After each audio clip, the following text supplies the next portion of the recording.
অনেকদিন পর। কেমন আছো বাবা? হ্যাঁ ভালো আছি। সে কি ছেলেটাকে বাইরে দাঁড় করে রাখবে? আসো ভেতরে আসো। তুমি জানো না ওর মা নেই, ওর বাবার সাথেও সম্পর্কটা ভালো না। সবচেয়ে বড় কথা, ও তোমাকে এতটাই ভালোবাসে, তোমাকে পেয়ে সে হারাতে চায় না। আমাকে ওর ঠিকানাটা দেবে? কি করবে? আমার সাথে কথা বলছি। অপু ওর মোবাইলের সিম চেঞ্জ করছে শুধু তোমার জন্য। ওর বাবাকে বুঝিয়ে রাজি করানোর পর তোমার সাথে কথা বলবে বলেছে। তুমি ওর ঠিকানাটা আমি দাও। মামা কিরে হঠাৎ বাবার কাছে? এক্সাম শেষ তো, আর একটু কাজও ছিল। আমার মনে হয় কি বেশি দিন ওখানে থাকা তোর ঠিক হবে না। কেন মামা? রিলেশনের সাথে বোঝাপড়ার একটা ব্যাপার আছে, তোদের কিন্তু সেটা নেই, বিশেষ করে তোর বাবার পরিবারের সাথে। দেখো বাবা, 20টা বছর আমি তোমার দায়িত্ব নিয়েছি, বাকি জীবনটা পারবো। আমি জানি মামা, আমি সরি মামা। অনেকদিন পর পুরানো তানপুরাটা হাতের কাছে পেয়ে সেটা বাজাতে গিয়ে যদি তানপুরাটার তার ছিঁড়ে যায়, তখন কিন্তু আরো বেশি কষ্ট হবে। ভয় পেও না মামা, আমি এমন কিছু করব না যাতে কারো ক্ষতি হয়। পরীক্ষা কেমন হয়েছে? জি ওই রেজাল্টের পরে কি করবে ভেবেছো? মামা বলছিল যে তার ওখানে চলে যেতে। একদম গুড ডিসিশন, ঠিক করেছো। কারণ এদেশে লেখাপড়া শেষ করাই মানে হচ্ছে একজন বেকারের সংখ্যা বেড়ে যাওয়া। এই যে দেখো না বাবা, আমরা এই যে কত সমস্যার মধ্যে আছি, তাই না গো? তো তোমার ইচ্ছা কি? এখন পর্যন্ত আমি কিছু ভাবিনি। চিল না, এত টেনশনের কি আছে? আমাকে দেখেন, কোনো চিন্তাই নেই, বুঝছেন? আচ্ছা বাবা, 2000 টাকা দাও তো। তোমাকে না পরশুদিন 2000 টাকা দিলাম। পরশুদিন নিলাম বলে আজকে কি নেওয়া যাবে না? আজকে দাও। দেখেছো দেখেছো তোমার ছেলে কি বলে? দেখেছি, তুমিও না। রাহাত বাদ দে তো এসব, তুই আয় আমার সাথে আয়, আমি টাকা দিচ্ছি। তুমি দিবা? সমস্যা নাই, ওটাও পকেট মানি। তোমার ছেলে কি কিছু বলেছে? বিষয় এই যে সে কি এখানে বেড়াতে এসেছে নাকি পার্মানেন্টলি থাকতে এসেছে? বাবা হিসাবে কি প্রশ্ন কি করতে পারি ওকে? দেখো, আমাদের ফ্যামিলিটা অত সচ্ছল না। সামান্য একটা চাকরি করো, ব্যাংক থেকে লোন নিয়ে সবেমাত্র এই বাড়িটা করেছো। সম্পদ বলতে আমাদের এইটুকু। এখন যদি হুট করে কেউ এসে এই সম্পদে ভাগ বসাতে চায়, বাবা হিসাবে ছেলেকে তো আমি বঞ্চিত করতে পারি না। হ্যাঁ তা তো পারোই না। তাহলে কেন এটা প্রথম ভেবে দেখলে না? কেন দুটো রুম প্রথম করেছো, 3টি কেন করোনি? এখন যদি 2 ছেলে বিয়ে করে 2টো বউ নিয়ে আসে, রাখবে কোথায় শুনি? হ্যাঁ, সেই বাড়িটা কি আছে? সেই ঘরটা কি আছে আমাদের? শুনি আমি বলো, কোথায় রাখতে দিবে? আমি জেরিনের বড় বোন। জেরিন যে ঢাকায় এসেছে সেটা কি তুমি জানো? ও তোমার সাথে দেখা করতে চায়। তোমার কি সময় হবে? তুমি চাইলে আমাদের বাসায় আসতে পারো। শোনো, রাহাতের ব্যাপারটা আমার মোটেও সুবিধার মনে হচ্ছে না। কোন ব্যাপারটা? আর ওই যে রাহাতের সাথে যে মেয়েটার, মানে ওই যে মোনার রিলেশনের ব্যাপারটা। ও তা কি হয়েছে? কি আবার হবে? মেয়েটার নাকি বিয়ে ঠিক, কিন্তু রাহাতকে ছাড়া মেয়েটা কোনোভাবেই রাজি হচ্ছে না অন্য জায়গায় বিয়ে করতে। এখন রাহাত চাচ্ছে মেয়েটাকে বিয়ে করে বাসায় নিয়ে আসতে। শুনেছি মেয়েটার বাবা নাকি খুব প্রভাবশালী, যদি কিছু হয়। আরে আমি তো ওইসব নিয়ে ভাবছি না, যা হয় হবে।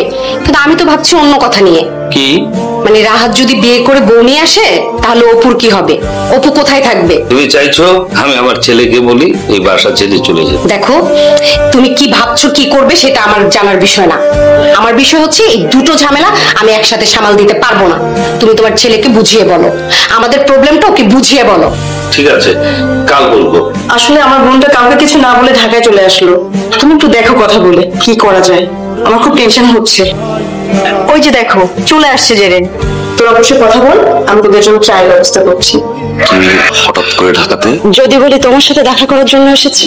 আমার সাথে কেন? একটা মানুষ নিজেকে লুকিয়ে রাখার জন্য অভিনয় করে জানতাম, তাই বলে 3টা বছর কিভাবে? আমি না আসলে বুঝতে পারছি না যে কিসের অভিনয়ের কথা তুমি বলছো।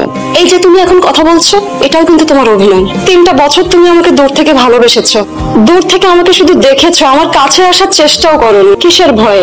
আমাকে হারিয়ে ফেলার ভয়ে? সুমন তোমাকে বুঝতে পেরেছে। তুমি যে পথে হাঁটছো সেটা রাইট ওয়ে না। তাহলে ভালোবাসা রাইট ওয়ে কোনটা? আমার হাতটা শক্ত করে ধরো, তোমার সব প্রশ্নের উত্তর পেয়ে যাবে। এই হাতটা যেদিন ধরবো সারা জীবনের জন্য ধরবো, যেন কখনো ছেড়ে না যায়। আর এই হাতটা ধরার জন্য আমি এসেছি। সরি। দাঁড়াও, তুমি একবারও জানতে চাইলে না আমি তোমাকে ভালোবাসি কিনা? অপু, আমি সম্পর্কে তোমার মা, মা হয়েও স্বাভাবিক মায়ের মতো না, আর সেই জন্যই লোকে এটাকে সৎ মা বলে। আমি আসলে রাহাতের সাথে যেভাবে কথা বলি, যে আচরণ করি, তোমার সাথে না আসলে সে আচরণটা আমি করতে পারছি না। মানে আমার হচ্ছে না বাবা। আমি জানি যে আসলে আমার কারণে আপনাদের সবার সমস্যা হচ্ছে। আমি বেশি দিন থাকবো না। আমি কটা দিন পরেই চলে যাব।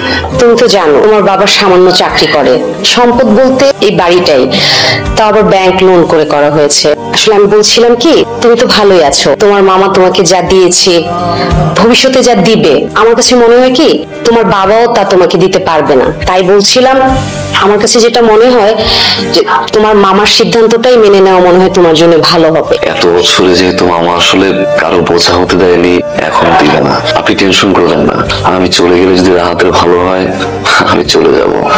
তোমার কথাটা শুনে আমি নিশ্চিন্ত হলাম। অনেকদিন পর দেখা হওয়ার পরে আমরা দুজনে কেমন অস্বস্তিকর একটা পরিস্থিতি পড়ে গেছি। আমি বাবা হিসাবে আসলে তোমার সাথে কেমন আচরণ করা উচিত বুঝতে পারছি না, তুমিও বুঝতে পারছো না। সময় অনেক কিছু দূরত্ব বাড়িয়ে দেয়।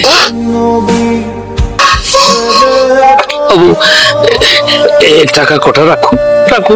আমার টাকা লাগবে না। আবার এক ছেলে জোর করে টাকা নিয়ে যায়, আরেকজন নিতেই চায় না। বাবু, আমি তোমার সঠিক আশ্রয়স্থল নই। তোমার মামা তোমার লাইফটা গড়ে দিয়েছে, খুব ভালো হয়েছে। আপনি রাহাতের মতো আমাকে তুই বলতে পারেন না। মামা আমার লাইফটা সুন্দর করেছে, তার শূন্যতাটুকু পূরণ করতে পারেনি। সময় অনেক কঠিন রে বাবা, সময়কে মানুষ ধরতে পারে না, সময়ের কাছে মানুষ অসহায়। অপু, তুমি কি তোমার বাবাকে বলেছো? না, তাহলে আমি আমার বাবাকে বলি। কোনো লাভ হবে না। তাহলে এভাবে আর কতদিন? দুই দিন ধরেই বলবো। ডরি, কতটা অবাক করার বিষয়। হ্যাঁ, আমাকে ভালোবাসি কথাটা বলতে গেলে তোমার বাবার পারমিশন লাগবে? আমি তোমার সাথে কাল দেখবো। কোথায়? এইখানে আমার একটা খুব প্রিয় জায়গা আছে, আসবে তুমি? আমাদের এই সম্পর্কের নাম কি অপু? খুব অদ্ভুত সম্পর্ক, যে সম্পর্কের হয় না কোনো নাম, কোনো সংজ্ঞা, না দুজন দুজনকে ঠিক মতো খবরসি যায়, না আমরা বন্ধু। আমি কালী বাবা সবকিছু বলবো। এই কথাটা আমার চোখের দিকে তাকিয়ে বললে না কিসের জন্য? একটাই তো ভাব, কারণ চোখের দিকে তাকানোর মতো দিকটুকু তো আমার। এত যদি ভয় পাও আমার চোখের দিকে তাকিয়ে কথা বলতে, তাহলে ভালোবাসো কেন? আমার মনকে আমি বোঝাতে পারি না, কোনো এক অদ্ভুত ধাঁধার মাঝে আমি আছি। তারপরে নিজেকে বোঝাতে না পারছি, নিজের সিদ্ধান্ত নিজে নিচ্ছি। আমার দিকটা একবারও ভাবলে না? আমি তো তোমাকে 3 বছর ধরে ভালোবাসি। 3 বছর ধরে ভালোবাসা, একটা বার তুমি ভালোবাসার কথা আমাকে বলো। কিন্তু এখন তো বলছি। 2টা দিন সময় দাও প্লিজ, প্লিজ। হ্যালো অপু, বাবা, বাবা এসেছে। কখন? আজ বিকেলে। বড় আপা তোমার আমার বিষয়টা বাবাকে বুঝিয়ে বলবে। তুমি তো তোমার বাবাকে বলতে পারবে না। কি করে বলবো বলো? কোনো কিছু চাইতে হলে যে বাবার কাছে কিভাবে চাইতে হয় সেটা এত বছরের দূরত্ব শিখিনি আমি। তুমি তো অনেক মূল্যবান, পৃথিবীর সবচেয়ে দামি একটা সম্পদ। এত বড় সম্পদটা যে আমার বাবার কাছে আমি কিভাবে যাবো, মা মারা যাওয়ার পর থেকে আমি এটা শিখিনি। তুমি যে চেষ্টা করেছো সেটাই কম কিসের। একটু ধৈর্য ধরো, বড় আপা সবকিছু বাবাকে বুঝিয়ে দেবে। কিন্তু তোমার বাবা যদি রাজি না হয়? এমন করে বলো না, আশার উপর ভরসা রাখো। আমি তোমার বিকল্প ভাবতে পারি না। শুনেছি বিশ্বাসের জোরে মানুষ সবকিছু পায়। তুমি যে চলে যাচ্ছ তোমার বাবাকে বলেছো তো? অনেক কিছুই বলতে চেয়েছিলাম, পারিনি। রাহাত ভালো হোক। আসলে কি আমি না বুঝতে পারছি না অপু, কেনই বা এলে, আবার কেনই বা এভাবে চলে যাচ্ছ। অপু, অ্যাটলিস্ট তুমি আমাকে ভুল বুঝো না বাবা, বুঝতেই তো পারছো আসলে সিচুয়েশনটা এরকম। তোমাকে অনেক বুদ্ধিমতী মনে করেছিলাম। তুমি একটা ছেলের জন্য আমাকে এই সময় তো বলতে পারলে? আমার মেয়ে নির্লজ্জের মতো সেই ছেলের জন্য ঢাকা পর্যন্ত এসেছে, এটা আমি ভাবতেই পারছি না। বাবা তুমি শান্ত হও, ছেলেটা খুবই ভালো বাবা, আমি ওর সাথে কথা বলেছি। তুমি চুপ করো। তোমাকে আমি কোন ফ্যামিলিতে বিয়ে দিয়েছি? গ্রামে আমার একটা সম্মান আছে। যে ছেলে নিজেই তার মামার অনুগ্রহের পাত্র, সে কি করে আমার মেয়ের দায়িত্ব নেবে?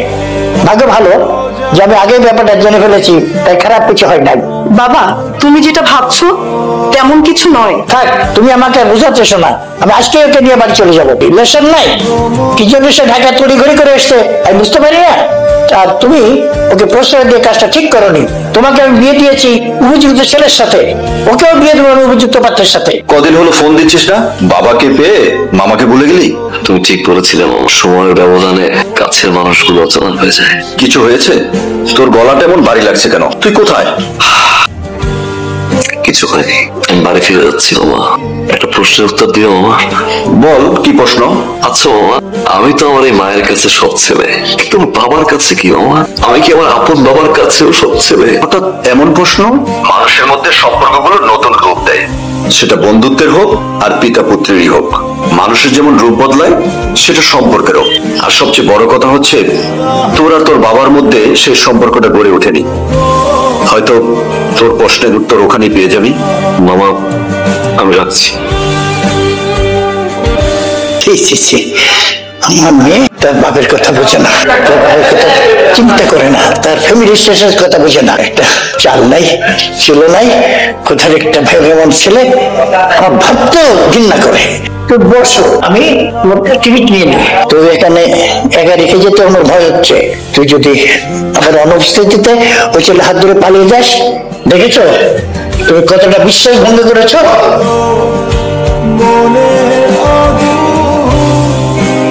সবাই সব সম্পর্কের মনে দিতে জানে না। তোমার বাবা ঠিকই বলেছে, একটা ছেলে যার চাল নেই, ছিল নেই, বাবা থেকেও তার পরিচয় নেই, তাকে ভালোবাসতে। তুমি তোমার বাবাকে বলেছো আমি তোমার হাতটা শক্ত করে ধরেছি, তুমিও চাইলে আমার হাতটা শক্ত করে ধরতে পারো। বাবা বাবা চলে গেছে, বাবা আসার আগে আমরা এখান থেকে পালিয়ে যাই। চলো প্লিজ, চলো। আমি পারবো না, কোনো বাবাকে কষ্ট দিতে পারবো না। আমি বাবার ভালোবাসাই পেলাম না, আর একটা বাবাকে আমি কিভাবে কষ্ট দিই বলো? যে ছেলের চাল নেই, চুলো নেই, কোনো পিতৃ পরিচয় নেই, সেই ছেলেকে তোমার বাবা কেন? সমাজে কেউ মেনে নেবে না। I'm sorry যে। তাহলে আমাকে ভালোবেসেছিলে কেন? ভালোবাসা কোনো অপরাধ না যে, ভালোবেসেছি, ভালোবাসা চাইনি। আমি এত কিছু জানি না, আমি তোমাকে ছাড়া থাকতে পারবো না, তুমি এটা বোঝো না কেন? সেটা হয়তো আমিও পারবো না, কিন্তু এটা সত্যি। আমার কপালে কারো ভালোবাসা নেই, না মায়ের, না বাবার, তোমার। আমাকে ক্ষমা করে দাও, সরি। তুমি বুঝতে পারছো তুমি কি বলছো? বাবা আমাকে গ্রামে নিয়ে যাচ্ছে, জীবনে কোনোদিন তুমি আমার মুখ দেখবে না। আমি তো বাবা মনে কষ্ট দিতে পারবো না। Sorry, sorry. এটা তোমার শেষ কথা। বাবা আসছে।